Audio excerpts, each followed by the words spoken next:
The lord. మన ప్రభు అయిన యేసుక్రీస్తు పరిశుద్ధ నామంలో దేవుని ప్రియులైన మీ అందరికీ వందనాలు తెలియజేస్తూ ఉన్నాను. ఈ సమయమందు మనం యోహాను వ్రాసిన మొదటి పత్రిక 2వ అధ్యాయాన్ని ధ్యానం చేసుకుందాము. దేవునితో సహవాసం మనం కలిగి ఉండాలి. దేవునితో సహవాసం కలిగి ఉన్నామంటే మనం దేవునితో ఉంటున్నాము గనక దేవుని పోలి నడవాలి. దేవునికి దూరం చేసేది ఏది మనం దగ్గర చేసుకోకూడదు అంటూ దేవుని సహవాసం, ప్రేమ సంబంధం ఎంత ఉన్నతమైందో ఈ అధ్యాయంలో యోహాను తెలియచేస్తూ ఉన్నాడు. అధ్యాయాన్ని శ్రద్ధగా వినండి. యోహాను పత్రిక 2వ అధ్యాయం మొదటి నుంచి. నా చిన్న పిల్లలారా, పాపము చేయకుండాటకై ఈ సంగతులు మీకు వ్రాయిచున్నాను. ఎవడైనను పాపము చేసిన ఎడల నీతిమంతుడైన యేసుక్రీస్తు అను ఉత్తరవాది తండ్రి యొద్ద మనకున్నాడు. ఆయనే మన పాపములకు శాంతికరమై ఉన్నాడు. మన పాపములకు మాత్రమే కాదు, సర్వలోకమునకును శాంతికరమై ఉన్నాడు. మరియు మనమాయన ఆజ్ఞలను గైకొనిన ఎడల దీని వలననే ఆయనను ఎరిగి ఉన్నామని తెలుసుకొందుము. ఆయనను ఎరిగి ఉన్నానని చెప్పుకొనుచు ఆయన ఆజ్ఞలను గైకొననివాడు అబద్ధికుడు, వానిలో సత్యము లేదు. ఆయన వాక్యము ఎవడు గైకొనునో వానిలో దేవుని ప్రేమ నిజముగా పరిపూర్ణమాయెను. ఆయన యందు నిలిచి ఉన్నవాడని చెప్పుకొనువాడు ఆయన ఎలాగు నడుచుకొనునో అలాగే తానును నడుచుకొనబద్ధుడై ఉన్నాడు. మనం ఆయన యందు ఉన్నామని దీని వలన తెలుసుకొనుచున్నాము. ప్రియ విశ్వాసులారా, యోహాను ఇలా రాస్తూ అంటున్నాడు, నా చిన్నపిల్లలారా, ఈ సంగతులు మీకు ఎందుకు రాస్తున్నాను అనుకున్నారు? మీరు ఏ పాపము చేయకూడదు. గత పాఠంలో కూడా మనం విన్నాము, దేవుని పిల్లలం మనం, దేవుడు వెలుగై ఉన్నాడు, వెలుగు సంబంధులుగా మనం ఉండటానికి పిలువబడ్డాము. దేవుని వెలుగులో మనం నడుస్తూ మనం కూడా వెలుగు సంబంధులుగా ఉంటే దేవునితో మనకు అన్యోన్యమైన సహవాసం ఉంటుంది. సహవాసం నిత్యము కొనసాగాలి, నిత్య జీవం వరకు కొనసాగాలి. ఈ లోకంలో మనం ఉన్నంతకాలం దేవునితో సహవాసం చేయాలి. ఈ సహవాసమే మనల్ని దేవుని రాజ్యంలోనికి నడిపిస్తుంది. అక్కడ కూడా ఆయనతో నిత్య సహవాసం మనకుంటుంది. సహవాసం భూమి మీద నుండే ప్రారంభమవుతుంది. ఈ భూమి మీద మనం ఉన్నాము. దేవుడు వెలుగై ఉన్న ప్రకారం ఆయన జీవపు వెలుగులోనికి రావాలి. వెలుగులోనికి వచ్చామని చెప్పేవారిలో మరలా చీకటి ఛాయలు కనబడకూడదు. నా చిన్నపిల్లలారా, పాపం చెయ్యొద్దు. మీరు వెలుగు సంబంధులుగా ఉండటానికి పిలువబడ్డారు. మేము ఆయన తెలుసుకున్నాము, ఆయన చూసాము, ఆయన సహవాసాన్ని, అందులో ఉన్న సంపూర్ణ ఆనందాన్ని అనుభవిస్తున్న మీరు కూడా అటు సంతోషంలో పరిపూర్ణులు కావాలని ఈ మాటలు మీకు వ్రాస్తున్నాను. ఈ సంగతులు ఎందుకు రాస్తున్నాను అనుకున్నారు? సహవాసం అందున్న ఏ మనిషి పాపం చేయకూడదు. పాపం చేయకుండా మీరు జాగ్రత్త పడాలని ఈ విషయాన్ని మీకు తెలియచేస్తున్నాను. ప్రియ విశ్వాసులారా, దేవుని పిల్లలము మనము. దేవుడు ఆయన ఆత్మను మనకు అనుగ్రహిస్తాడు. ఈ ఆత్మ, పరిశుద్ధాత్మ దేవుడు మనలను పాపం చేయకుండా జాగ్రత్త చేస్తాడు, హెచ్చరిస్తాడు. మనం పాపము చేయలేము, చేయకుండా ఉండలేము అని చెప్పగలిగే వారము కాదు. మనలో పాత స్వభావం ఉన్నప్పటికీ క్రొత్త స్వభావాన్ని ధరించుకున్న వారమై పాపాన్ని జయించి నిలవగలిగే శక్తి మనకి ఇవ్వబడింది. అందుకే మీరు పాపం చేయకుండా ఉండాలని, పాపాన్ని ఎదిరించాలని మీకు ఈ మాటలు వ్రాస్తున్నాను. అలాగే ఏ వ్యక్తి పరిపూర్ణుడు కాడు. కొన్ని సందర్భాల్లో మాటలోనో చూపులోనో ఇలా చిన్న చిన్న సందర్భాలలో కొన్నిసార్లు అత్యల్పమైన వాటికి కూడా మనిషి తప్పిపోవలసి వస్తుంది. దేవునికి వ్యతిరేకంగా పాపం చేస్తాము. అలా పాపం చేసేటప్పుడు రక్షణ రద్దయిపోతుందా? అలా కాదు. కానీ యేసుక్రీస్తు తండ్రి యొద్ద మన పక్షాన న్యాయవాదిగా ఉన్నాడు. సాతాను మన మీద ఫిర్యాదు చేస్తాడు. ఈ బిడ్డ పాపం చేశాడు, ఇతడు యోగ్యుడు కాడు అంటే యేసు ప్రభు సాతాను నోరు మూయిస్తాడు. అలా కాదు, ఆ బిడ్డ మంచి బిడ్డ అని. అలాగని మన తప్పులు సమర్థించి అలా చేస్తాడంటే ఆయన అలా మన పక్షాన వాదిస్తుంటే మనం ఇక్కడ దినదినం వెలుగులో ఉన్నామే, దేవునితో సహవాసం చేస్తున్నామే. అలాంటి మనము పశ్చాత్తాపపడాలి. దేవుని దగ్గర ఒప్పుకుంటూ మంచి ఒప్పుకోలు గలవారమే దినదినము. ఇలా చెప్పకూడదు, ఏమన్నా చేసి ఉంటే క్షమించయ్యా అలా చెప్పకూడదు. నువ్వు ఏం చేసావో దాన్ని ఒప్పుకొని దాన్ని నీవు దేవుని దగ్గర ఒప్పుకుంటే తండ్రి నిన్ను చూస్తాడు. యేసు ప్రభు నిన్ను గురించి సాక్ష్యం ఇస్తాడు. సాతాను ఫిర్యాదు చేస్తున్నప్పుడు యేసు ప్రభు మన పక్షాన ఉత్తరవాదిగా ఉంటాడు. ప్రియ విశ్వాసులారా, అలాగని క్షమాపణను దొరుకుతుందని క్షమాపణ ఆధారం చేసుకొని ప్రతిసారి పాపం చేయటానికి ఇది లైసెన్సు అన్నట్లుగా మనం నడవకూడదు. ఎంతో జాగ్రత్తగా ఉండాలి. ఎందుకంటే మనం చేసే ప్రతి తప్పిదము సహవాసానికి మనల్ని దూరం చేస్తుంది. ఏ సహవాసం ఇది? దైవ సహవాసం. దేవుని సహవాసానికి దూరమైపోతే మనం పరలోకం చేరలేం. పరలోకం చేరాలంటే దేవునితో సహవాసంలో ఉండాలి, వెలుగు సంబంధులుగా బ్రతకాలి. ఇక చేయబడిన తప్పుల సంగతి ఏంటి అంటే వాటిని ఎప్పటికప్పుడు ఒప్పుకోవాలి. ఒప్పుకున్నాను కదా అని మరలా చేయకూడదు, మరలా ఒప్పుకుంటానులే అలాగనకూడదు.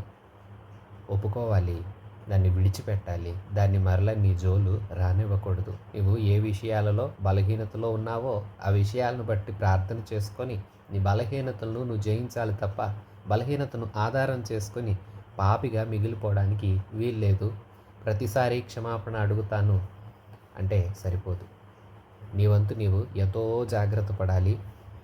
నీ జాగ్రత్త దేవుడు చూసినప్పుడు నీ పక్షంగా వాదిస్తాడు, నిన్ను దీవిస్తాడు. ప్రియ విశ్వాసులారా, గమనించాలి, మనం సహవాసం అందున్నాము, వెలుగు సంబంధులము, వెలుగులో చీకటి ఉండకూడదు. ఆయనే అందరి పాపాలకు శాంతికరం. శాంతికరం అంటే ఇక్కడ ప్రాయశ్చిత్తం అని అర్థము. అందరి పాపాలకు ప్రాయశ్చిత్త బలి యేసు ప్రభువే. ఒకేసారి తన శరీరాన్నే బలిగా అర్పించాడు, తన రక్తాన్నంతా చిందించాడు, మన పాపాలకు క్రయధనం చెల్లించాడు. సర్వలోక పాపమునకు ఆయనే శాంతికరం. ఆయన యందు మనం ఉన్నాము, మనం ఆయన వారము అని చెప్పుకునేది దేనివల్ల తెలుస్తుందంటే ఆయన సహవాసంలో మనం నిలిచి ఉన్నామని, సహవాసం చక్కగా కొనసాగుతుందని దేని చేత తెలియపరచబడుతుందంటే మనం ఆయన ఆజ్ఞలను పాటించినప్పుడు. ప్రియ విశ్వాసులారా, యేసుక్రీస్తు ఆజ్ఞలు ఇచ్చారు. యేసుక్రీస్తు ఆజ్ఞలను అనుసరించి మనం కొనసాగవలసిన అవసరత ఎంతైనా ఉంది. యేసుక్రీస్తు ఎంతో ఉన్నతమైన దేవుడు. ఆయన మనకు ఇచ్చిన ఆజ్ఞలన్నీ యేసుక్రీస్తు నోట, అంటే ఇవి పాత నిబంధన దశాజ్ఞలు యూదులకు ఇవ్వబడినవి కావు. యేసుక్రీస్తు తన శిష్యులకు, అలాగే ఆనాడు యేసుక్రీస్తు పరిచయం చేస్తూ ఉన్న దినాల్లో మనకి ఇచ్చారు. ఇవన్నీ క్రొత్త నిబంధన సంబంధమైన ఆజ్ఞలు. ఆజ్ఞలలో ప్రప్రథమంగా మనం చూస్తే ప్రేమ నియమం ఉంది. ప్రేమించాలి.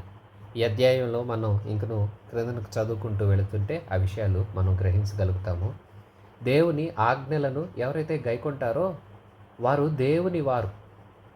మరియు మనం ఆయన ఆజ్ఞలను గైకొనిన ఎడల దీని వలననే ఆయన్ను ఎరిగి ఉన్నామని, ఆయనతో సహవాసం చేస్తున్నామని తెలుస్తుంది. నీవు యేసుతో సహవాసం చేస్తున్నావంటే ఒకటి, నువ్వు వెలుగు సంబంధివి, అది 1వ అధ్యాయంలో చూసాము. 2, నువ్వు యేసుతో సహవాసం చేస్తున్నావంటే పాపం చెయ్యొద్దు. 3, నువ్వు యేసుతో సహవాసం చేస్తున్నావంటే ఆయన ఆజ్ఞలను పాటించు. ఆయన ఆజ్ఞలను తప్పకుండా పాటించాలి. చాలా జాగ్రత్తగా ప్రతి నియమాన్ని యేసుక్రీస్తు మన ద్వారా ఏమి జరగాలని ఆశించాడో అందులో ప్రతిదీ జరగాలి. ఏది మన ద్వారా జరగొద్దు అనుకున్నాడో ఆ పాపము, ఆ శాపము మన ద్వారా జరగనేకూడదు. ఆయనను ఎరిగి ఉన్నామని చెప్పుకొనుచు ఆయన ఆజ్ఞలను గైకొనని వారు అబద్ధికులు. వారిలో సత్యం లేదు, వారిలో సహవాసం లేదు, వారిలో యేసు లేడు. ఆయన వాక్యం ఎవడు గైకొంటాడో వారిలో దేవుని ప్రేమ నిజంగా పరిపూర్ణమవుతుంది. నిజంగా దేవుణ్ణి ప్రేమిస్తున్నావంటే దేవుని ఆజ్ఞను నీవు వింటావు. వింటేనే దైవ ప్రేమ నీలో ఉన్నట్లు, నీవు నిజంగానే దేవునితో సహవాసం చేస్తున్నట్లు. లేదంటే ఊరకే నువ్వు చెప్పుకుంటున్నావు అంతే, నాకు దేవునితో మంచి సహవాసం ఉందండి అంటున్నావు, కానీ నువ్వు ఆయన ఆజ్ఞలను పాటించకుండా పాపంలో నేను నిలిచి ఉంటూ వెలుగు సంబంధిగా కాక చీకటి సంబంధిగా బ్రతుకుతుంటే సహవాసం లేదు, ఉన్నదని భ్రమపడుతున్నావని అర్థం. అందుకే వింటున్న సహోదరి సహోదరులారా, దేవునితో మీకు మంచి సంబంధం కలిగి ఉండాలంటే నిజముగా దేవుని ప్రేమ మీలో ఉంది అంటే, ఆ ప్రేమ నిజంగా మీలో పరిపూర్ణం అవుతుంది అంటే, దైవ ఆజ్ఞలను యేసుక్రీస్తు ప్రభువు మనకు ఆజ్ఞాపించిన వాటిని మనం ఖచ్చితంగా చేయాలి. ఆయన యందు నిలిచి ఉన్నవాడనని చెప్పుకునేవాడు ఆయన ఎలాగ నడుస్తున్నాడో అలాగే నడవాలి. అలాగే నడవడానికి బద్ధుడై ఉన్నాడు. మనం ఆయన యందు ఉన్నామని దీనివల్లనే తెలుసుకుంటుంది. సహవాసంలో మరొకటి. సహవాసంలో మొదట వెలుగు సంబంధిగా పరిశుద్ధులంగా ఉండాలి. 2 పాపం ఉండకూడదు, ఏది చేయకూడదు. దేవుణ్ణి క్షమాపణ వేడాలి. 3 మనం దేవుని మాట పాటించాలి. దేవుని మాట పాటించాలి. 4 దేవుని మాట పాటించడమే కాదు, దేవునిలాగా నడుచుకోవాలి. నువ్వు ఎవరితో సహవాసం చేస్తున్నావో ఆయనను పోలి జీవించాలి ఈ భూమి మీద. యేసు దేవుడు పరమందున్నాడు. నీకై నాకై తండ్రి పక్షాన న్యాయవాదిగా నిలబడ్డాడు. మన అడ్వకేటు ఆయనే, మన వకీలు ఆయనే. మన పక్షంగా సైతానుతో నిత్యము వ్యాజ్యమాడుతూ మన పక్షంగా తండ్రి దగ్గర విజ్ఞాపన చేస్తూ ఉన్న న్యాయవాది మన ప్రభు అయిన యేసు. ఈ యేసు ఎంతో మంచి దేవుడు, ప్రేమమయుడు, వెలుగు అయి ఉన్నాడు, జీవమై ఉన్నాడు. అలాంటి ఈ జీవమై ఉన్న నిత్య దేవుడు, సత్యవంతుడు, ఆరాధ్య దైవమైన మన ప్రభు అయిన యేసుని ఆత్మతో సత్యంతో మనం సేవించాలి. అలాగూ సేవించే మనము దేవాది దేవుని యొక్క ఉన్నతమైన లక్షణాలను ప్రచురం చేయాలి. మనలో వాటిని కనపరచాలి. మనం ఆయనలాగా జీవించాలి. ఆయనను పోలి నడవాలి. ఆయన ఎలాగ నడిచాడో, ఆయన ఏ మాదిరిని మన ముందు ఉంచి వెళ్ళాడో ఆ మాదిరిని మనం ఖచ్చితంగా పాటించాలి. అప్పుడే ఆయన పిల్లలమని, అప్పుడే ఆయనతో సహవాసంలో మనం ఉన్నామని నిజముగా అందరికీ తెలుస్తుంది. 7వ వచనం నుంచి, ప్రియులారా, మొదటి నుండి మీకున్న పూర్వపు ఆజ్ఞనే కానీ క్రొత్త ఆజ్ఞను నేను మీకు వ్రాయట్లేదు. ఈ పూర్వపు ఆజ్ఞ మీరు వినిన వాక్యమే. మరియు క్రొత్త ఆజ్ఞను మీకు వ్రాయిచున్నాను. చీకటి గతించుచున్నది, సత్యమైన వెలుగు ఇప్పుడు ప్రకాశించుచున్నది గనుక అది ఆయన యందును మీ యందు సత్యమే. వెలుగులో ఉన్నానని చెప్పుకొనుచు తన సహోదరుని ద్వేషించువాడు ఇప్పటి వరకును చీకట్లోనే ఉన్నాడు. తన సహోదరుని ప్రేమించువాడు వెలుగులో ఉన్నాడు, అతని యందు అభ్యంతర కారణమేమియూ లేదు.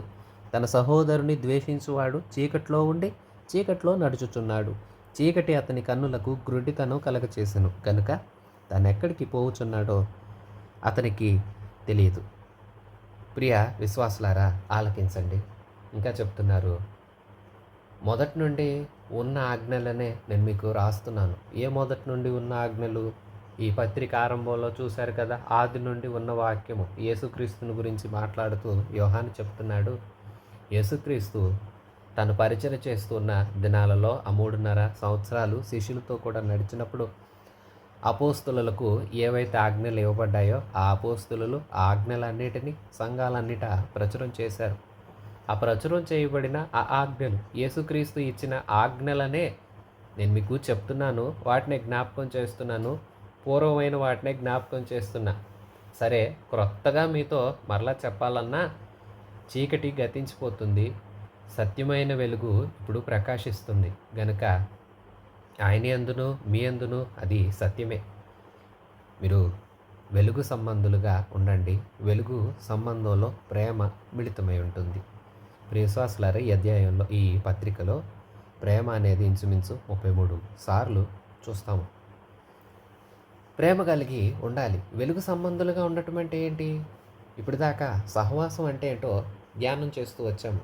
సహవాసం అంటే వెలుగులో నడవటం. సహవాసం అంటే పాప క్షమాపణ పొందటం, పరిశుద్ధంగా జీవించడం. వెలుగు అంటే దేవుని ఆజ్ఞలను గైకొనటం. సహవాసం అంటే దేవుని ఆజ్ఞలను గైకొనటం. సహవాసం అంటే దేవునిలాగా నడవటం. ఇప్పుడు సహవాసం అంటే వెలుగులో జీవించడం అన్నాం కదా. అసలు వెలుగంటే ఏంటి? వెలుగు అంటే యేసుక్రీస్తు ప్రభు. ఆయన అంటారు, నేను లోకానికి నిజమైన వెలుగుని. యోహాను కూడా తన సువార్తలో రాస్తాడు, నిజమైన వెలుగుండెను, అది లోకంలోనికి వస్తుంది, అందరినీ వెలిగిస్తుంది. కానీ చీకట్లో ఉన్నవారు, అజ్ఞానులు దాన్ని గుర్తించలేదు. లోక సంబంధులుగా మిగిలిపోయేవారు దాన్ని ఎంతవరకు లక్ష్యం చేయలేదు, ఎంత మాత్రమూ దాన్ని పట్టించుకోలేదు. యేసుక్రీస్తుని ప్రభువుగా ఒప్పుకోవట్లేదు. నేటికి తిరస్కరిస్తూ నిజమైన జీవపు వెలుగును తృణీకరిస్తూ చీకట్లోనే ఉంటున్నారు. ఇదిగో కొందరు వెలుగు సంబంధులు అని చెప్పుకుంటారు. మేము దేవునితో సహవాసం చేస్తున్నామండి, దేవునితో సహవాసం చేసే మేము ఆయన వెలుగులోనే నడుస్తున్నాము అంటూ చెప్పుకుంటారు. వీరు ప్రార్థనా కూడికలకు చక్కగా వస్తారు. ఎంతైనా దేవుణ్ణి సేవిస్తారు, స్తుతిస్తారు, ఆర్భటిస్తారు, ఆరాధన యందు ఆనందిస్తారు. వాక్యం చెప్తే ఎంతో శ్రద్ధగా వింటారు. అబ్బో ఎన్ని మంచి లక్షణాలు కనపరుస్తారో. ఇక కానుకలు ఇస్తారు, సేవకులకి ప్రోత్సాహం అందిస్తారు. ఒకటి కాదండి, చేయవలసినవన్నీ చేస్తారు. కానీ మేము వెలుగువారమని చెప్తారు. కానీ పేర్లు చూస్తే క్రైస్తవ పేర్లే కనిపిస్తాయి. కానీ మనిషి తీరు చూస్తే వెలుగులోనే ఉంటారు. కానీ సొంత సహోదరులను కూడా ద్వేషిస్తారు. సంఘంలో ఉన్నవారు కూడా అసహ్యించుకుంటారు. ప్రియ విశ్వాసులారా, వెలుగులో ఉన్నానని చెప్పుకున్నవాడు సహోదరుని ద్వేషిస్తే అతడు ఇప్పటికీ చీకట్లోనే ఉన్నాడు. ఇప్పటికీ కాదు, సహోదరుణ్ణి ద్వేషించినంత కాలం చీకట్లోనే ఉంటాడు. చీకట్లో ఉన్నవారు వెలుగు సంబంధులు ఎప్పటికీ కాలేరు. చీకటి సంబంధులు లోక సంబంధులు, లోక సంబంధులు సైతాను సంబంధులు, సైతాను సంబంధులకు నిత్య నాశనం ఉంది. దేవుడు నిత్య నరకాగ్నిలో వారిని పారవేస్తాడు. నీవు దేవుని సంబంధివా? నీవు వెలుగు సంబంధివేనా? దేవునితో సహవాసం చేస్తున్నావా? దేవునితో సహవాసం చేసే వెలుగు సంబంధివైన బిడ్డవా? అయితే విను, నీ సహోదరుణ్ణి నువ్వు ప్రేమించాలి. సహోదర ప్రేమలో లోపం ఉండకూడదు. తోటి సహోదరుణ్ణే ప్రేమించలేని వారు ఎలాంటి వారు? తోటి సహోదరుల్లో, ప్రియ విశ్వాసులారా, మనుషుల్లో లోపాలు ఉంటాయి. కొందరి లక్షణాలు చూస్తే ఎంతో చిరాకు వచ్చే సందర్భాలు కూడా ఉంటాయి. వారు ఎలాగున్నా ఉండనివ్వండి, వారు తీరు ఏదైనా ఉండనివ్వండి. నీవు దేవునిలో ఉన్నావు, దేవుని వెలుగులో ఉన్నావంటే, నీ వెలుగు సంబంధివి అవ్వాలి అంటే నువ్వు వారు ఎట్టివారైనా నీ ప్రేమలో లోపం ఉండకూడదు. వారిని నీవు ద్వేషించకూడదు. వారి లక్షణాలు, వాళ్ళ అలవాట్లు, వారి మాట తీరు చెడ్డదవ్వచ్చు. నీవు చెడ్డగా ఉండకూడదు, వారిలాగా నీవు ఉండకూడదు. నువ్వు వెలుగు సంబంధివైన బిడ్డవు. నీలో నిజంగా వెలుగు ఉంది అంటే అది ఎప్పుడు కనపరుస్తుందంటే, అది ఎప్పుడు కానవస్తుందంటే నువ్వు నీ సహోదరుణ్ణి ప్రేమించేటప్పుడు. మరలా చెప్తున్నాను ప్రియ విశ్వాసులారా, సంఘాలలో కూడా కొందరికి తోటి సహోదరులంటే నచ్చదు. వారిని ఏదో అసహ్యించుకుంటారు. వీరు గొప్ప భక్తులు, వారు గొప్ప హీనులు అన్నట్లుగా చూస్తారు. హీనంగా ఎవరిని మనం చూడకూడదు. అలాంటి తలంపులు కూడా మనకు రాకూడదు. వింటున్న సహోదరి సహోదరులారా, మరి కొందరైతే ఎంతో దారుణం. తోడపుట్టిన వారిని కూడా ద్వేషిస్తూ ఉంటారు, అసహ్యించుకుంటారు. ఇది ఎన్నటికీ కూడదు. దేవుని బిడ్డలకు ఇది తగదు. దేవుని బిడ్డల్లో ఇది ఉందంటే వారు చీకట్లో ఉన్నారు, వారు చెప్పుకుంటున్నారు అంతే వెలుగులో ఉన్నామని. కానీ దేవుడు అంటాడు, నీవు చీకట్లోనే ఉన్నావు, అది నీవు మొదట సరిచేసుకోమనే దేవుడు చెప్తాడు. దేవుని స్వరం కూడా వారు వింటారు కానీ పట్టించుకోరు. దేవుని స్వరాన్ని లెక్క చేయరు. అన్ని విషయాల్లో లెక్క చేసి ఆ విషయంలో లెక్క చేయకపోతే నువ్వు దేవుని తృణీకరించినట్లా. అన్నీ విన్నాను కదా ప్రభువా, ఒక్కటే వినలేదు కదా అంటే సరిపోతుందా? చాలదు. వింటే సంపూర్ణంగా వినాలి. సగం వినటం అనేది అవిధేయతే. పూర్తిగా వింటేనే విధేయులు. ప్రియ విశ్వాసులారా, వెలుగు సంబంధులుగా జీవించండి, ప్రేమించండి తోటివారిని, మంచి లక్షణాలను కలిగి ఉండండి. సహోదరుని ద్వేషించేవాడు చీకట్లో ఉన్నాడు, చీకట్లోనే నడుస్తున్నాడు. చీకట్లో అతని కన్నులకు గురుడితనం కలిగింది. తను ఎక్కడికి పోతాడో తనకే తెలీదు. ఎందుకు ఎక్కడికి పోతాడు? నరకానికి పోతాడు, తెలియకుండా పోతాడు. అందుకనే అలాంటి స్థితిలో ఉండకుండా మంచి సంబంధాలు కలిగి వెలుగు సంబంధులైన పిల్లల్లాగా ఉండండి. వెలుగు సంబంధులే దేవునితో సహవాసం చేస్తారు. వెలుగులో ఉన్నవారే దేవునితో సహవాసం చేస్తారు.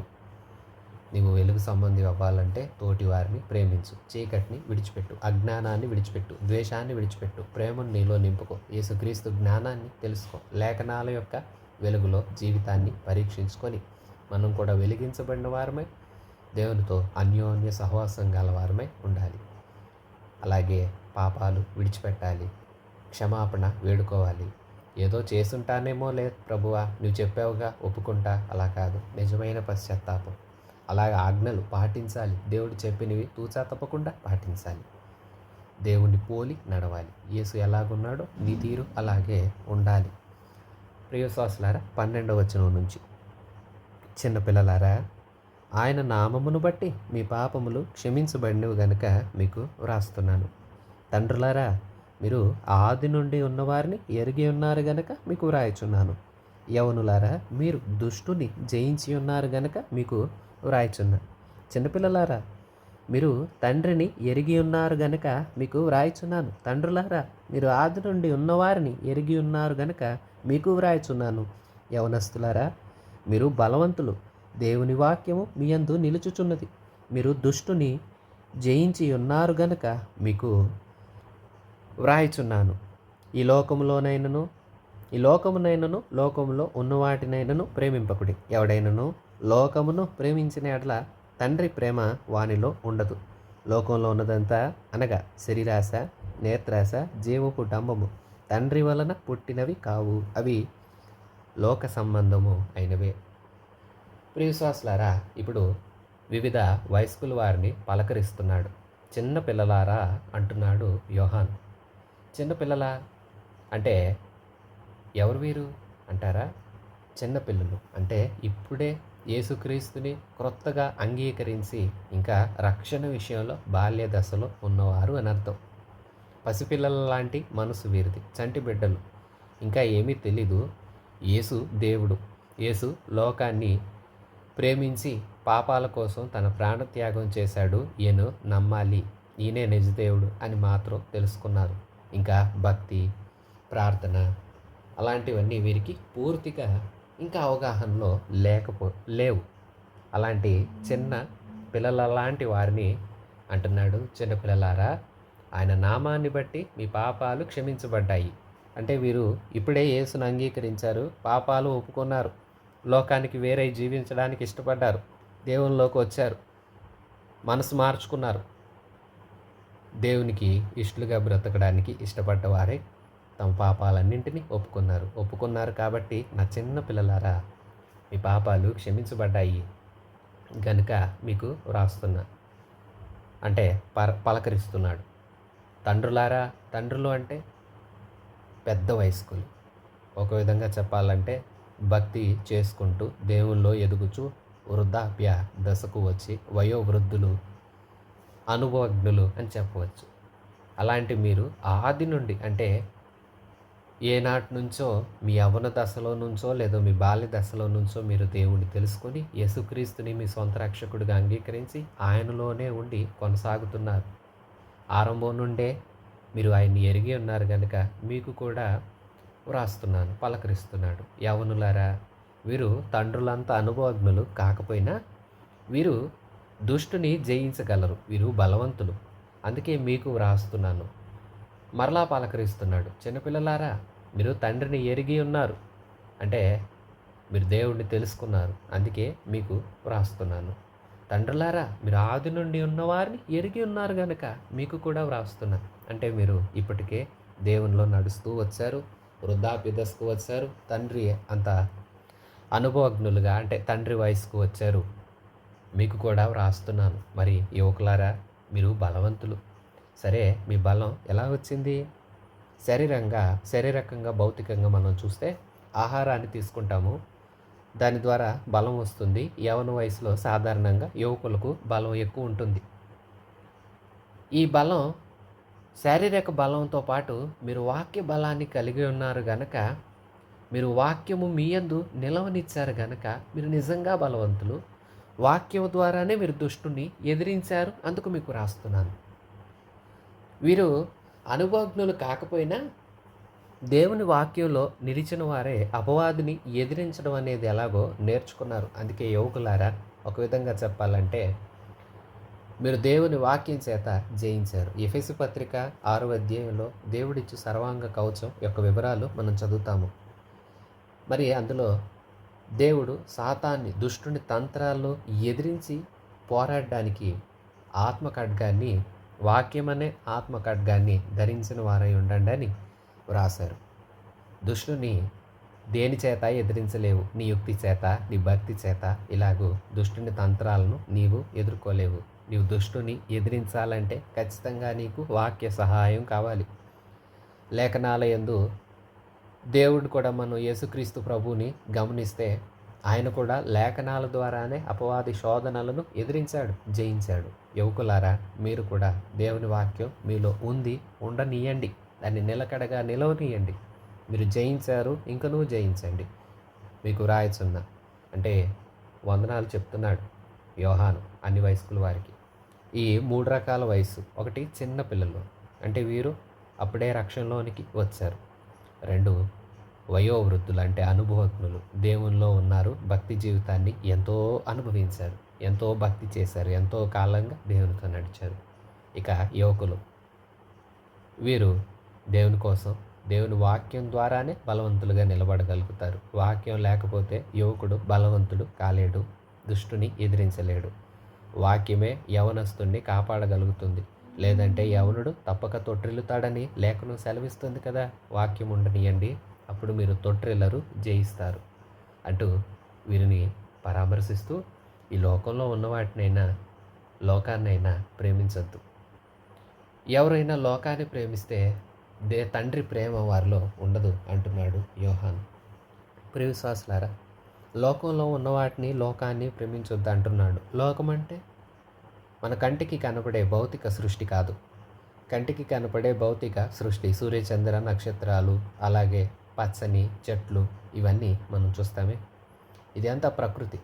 దీన్ని నీవు ఆహ్లాదంగా ఆనందించవచ్చు, చక్కగా చూడవచ్చు. దీన్ని బట్టి దేవునికి నీవు కృతజ్ఞతాస్తుతులు చెల్లించవచ్చు. సృష్టిలోని వనరులను నీ మేలు కోసం, దేవుని యొక్క పరిచర్య కోసం నువ్వు వినియోగించగలవు. అయితే లోకాన్ని ప్రేమించవద్దు అంటమేంటి అంటారా? లోకంలో సాతాను క్రియలు చేసేవారిని, సైతాను పద్ధతుల్ని అవలంబించేవారిని మీరు ప్రేమించొద్దు.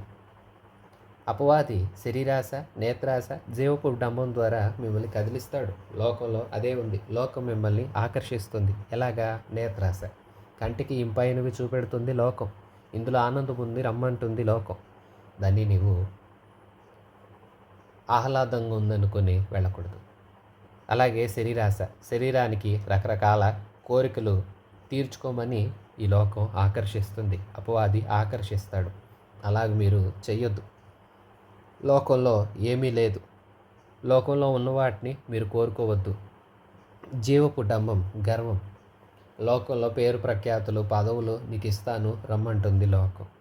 మీరు ఈ లోకంలో ఉన్న వాటిని, లోకపు పద్ధతుల్ని, లోకం అనుసరిస్తున్న సైతాను విధానాలను దేనిని మీరు ప్రేమించొద్దు. అలా ప్రేమిస్తే దేవుని ప్రేమ మీలో ఉండదు.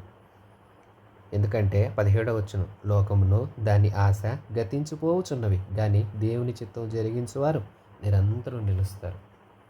ఈ లోకం గతించిపోతుంది, దాని ఆశ గతించిపోతుంది, కానీ దేవుని చిత్తం నెరవేర్చేవారు దేవుని సంకల్పాన్ని గుర్తించి ఆయన సహవాసంలో నేను ఉండాలి, నన్ను ఆయన సృష్టించాడు, నేను ఆయనకు తగినట్లుగా ఉండాలి, ఆయన కోరిన వెలుగులో నేను ఉండాలి, ఆయన పోలినట్లుగా నేను నడవాలి, ఆయన ఆజ్ఞలు పాటించాలి. ఇలాగ ఎవరైతే దేవునికి దగ్గర అవుతారో, దేవుని చిత్తాన్ని జరిగిస్తారో, దేవుని ఉద్దేశాలను నెరవేరుస్తారో వారు నిరంతరం నిలుస్తారు. వారిని దేవుడు నిత్య జీవంలో, పరలోకంలో ఉంచుతాడు. కాబట్టి వారు నిరంతరం ఉంటారు. ప్రియ విశ్వాసులారా, లోకాన్ని ప్రేమించకండి. యాకోబు కూడా సూటిగా చెప్పాడు, లోకంతో స్నేహము, దేవునికి వైరము జాగ్రత్త. లోకాన్ని ప్రేమించేవాడు దేవునికి శత్రువు అయిపోతాడని స్పష్టంగా సూటిగా చెప్పాడు యాకోబు తన పత్రికలో. మరి ప్రియ సహోదరి సహోదరులారా, మీరు ఏమి ప్రేమిస్తున్నారు? దేవుని ప్రేమిస్తున్నారా? అయితే దేవుని ప్రేమించేవారైతే ఆయన ఆజ్ఞలు పాటించాలి. పాటిస్తున్నారా?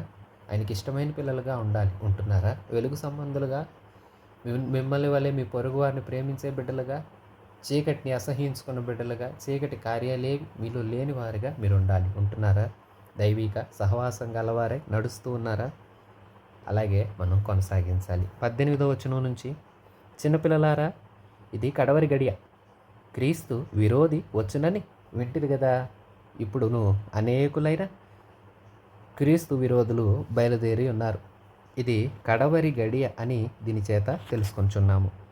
వారు మనలో నుండి బయలువెళ్ళిరి, కానీ వారు మన సంబంధులు కారు.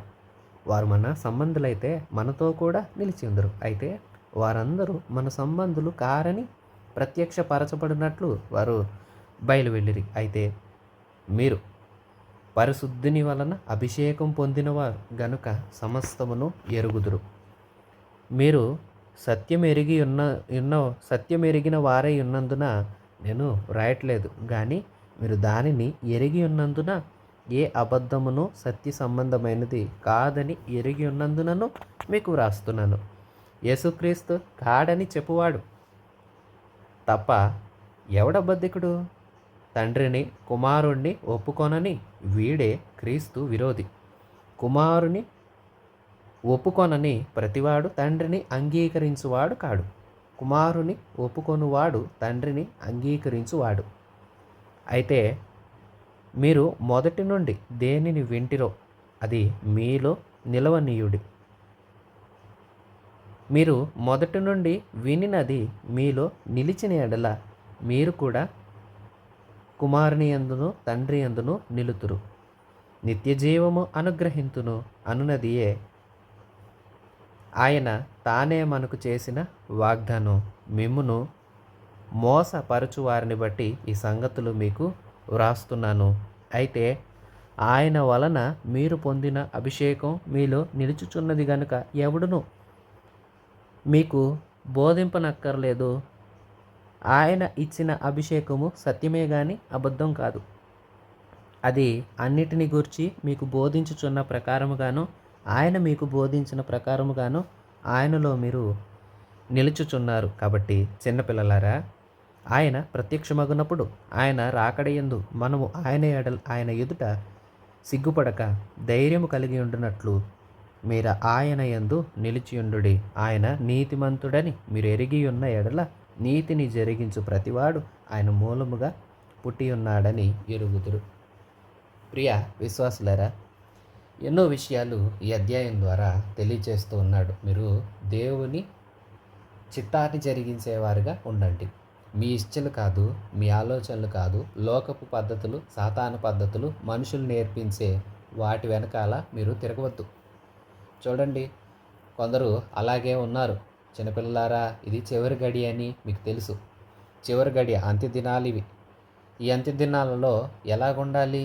ఏంటి అంత్య దినాల్లో జరిగేది అంటే, అన్ని అంత్య దినాలలో క్రీస్తు విరోధి బయలుదేరతాడు. ఒకడు బయలుదేరతాడని మీరు విన్నారు కదా. అయితే ఒకడు కాదు, ఇప్పుడు అనేకులు బయలుదేరారు. వారితో మీరు జాగ్రత్తగా ఉండండి. క్రీస్తు విరోధా? ఏమిటి క్రీస్తు విరోధి అంటే? క్రీస్తు విరోధి అంటే రెండు రకాల అర్థాలు చెప్తారు. ఏమనంటే అంత్యక్రీస్తు అంటారు, యాంటీ క్రైస్ట్. క్రీస్తుకి విరోధి అంటే క్రీస్తుని ఒప్పుకోడు, క్రీస్తు మహిమను ఒప్పుకోరు.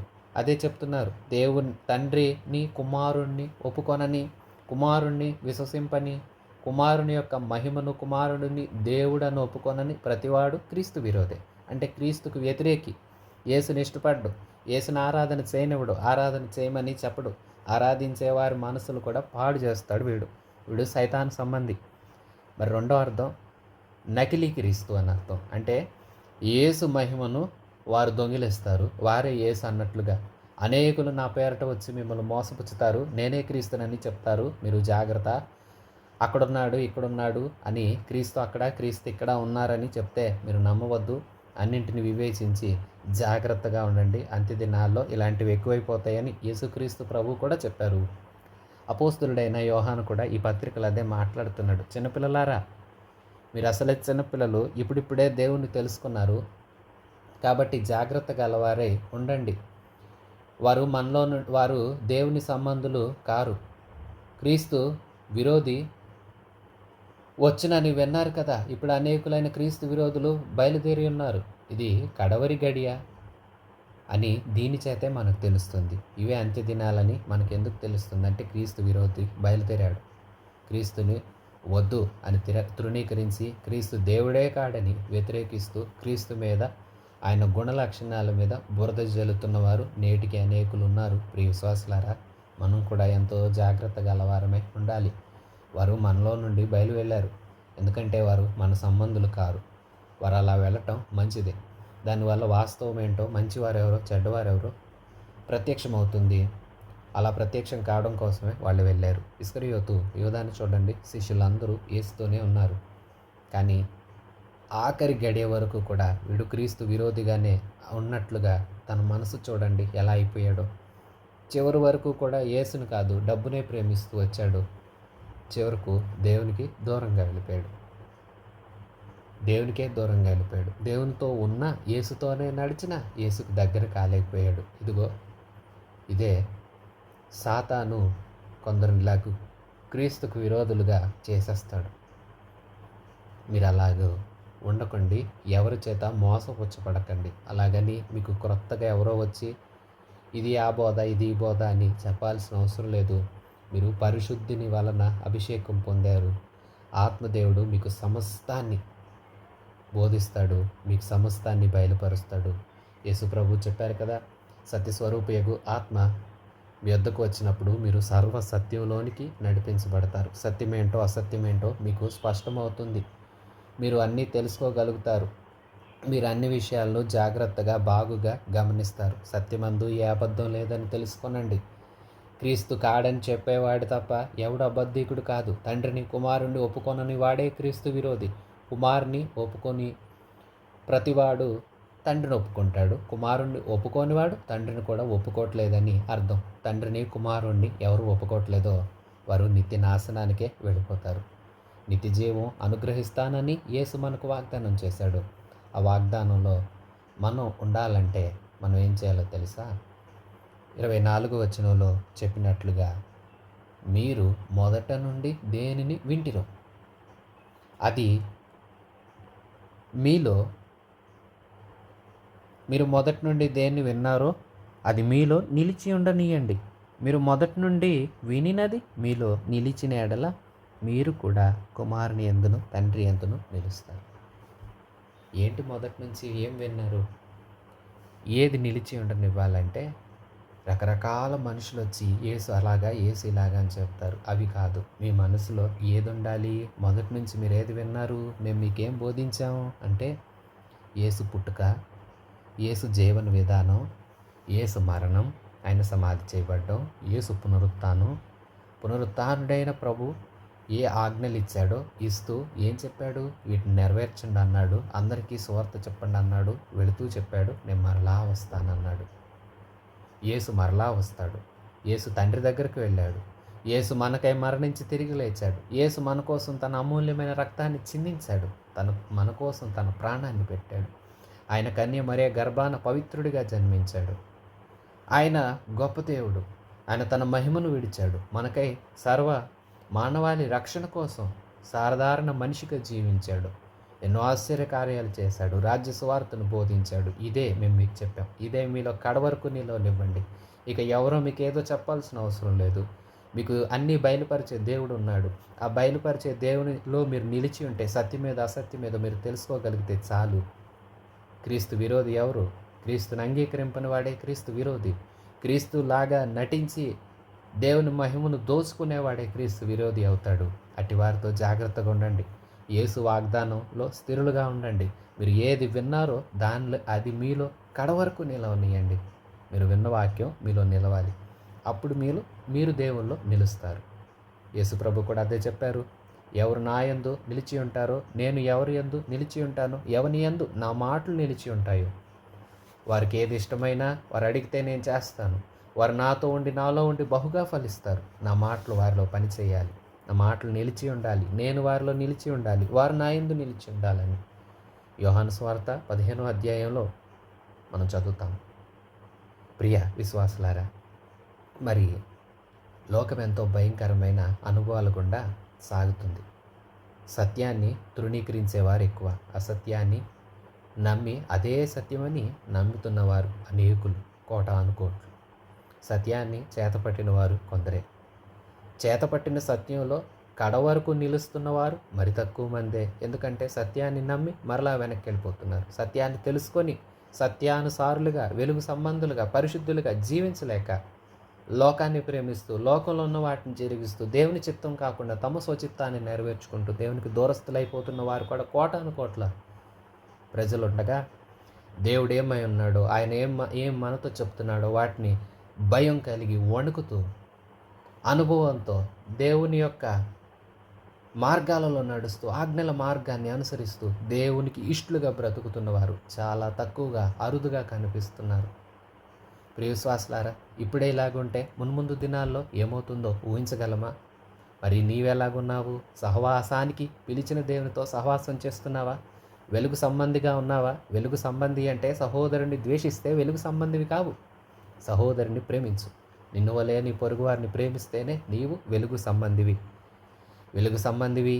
అలాగే నీ పాపాలను ఒప్పుకుంటున్నావా? ఒప్పుకుంటానులే అంటున్నావా?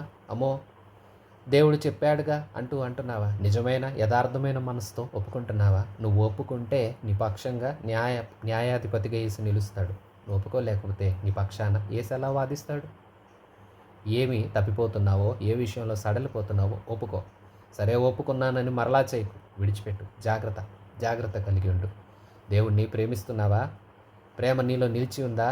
అయితే నీవు దేవుని ఆజ్ఞలు వింటున్నావా? నీవు దేవుని ఆజ్ఞలు పాటిస్తేనే ప్రేమించినట్లు. ప్రియశ్వాసులారా, మరి దేవుణ్ణి ప్రేమిస్తున్నారా? దేవుడు ఏమై ఉన్నారో తెలుసుకున్నారా? లోకాన్ని విసర్జించారా? లోకపాసలను విడిచిపెట్టారా?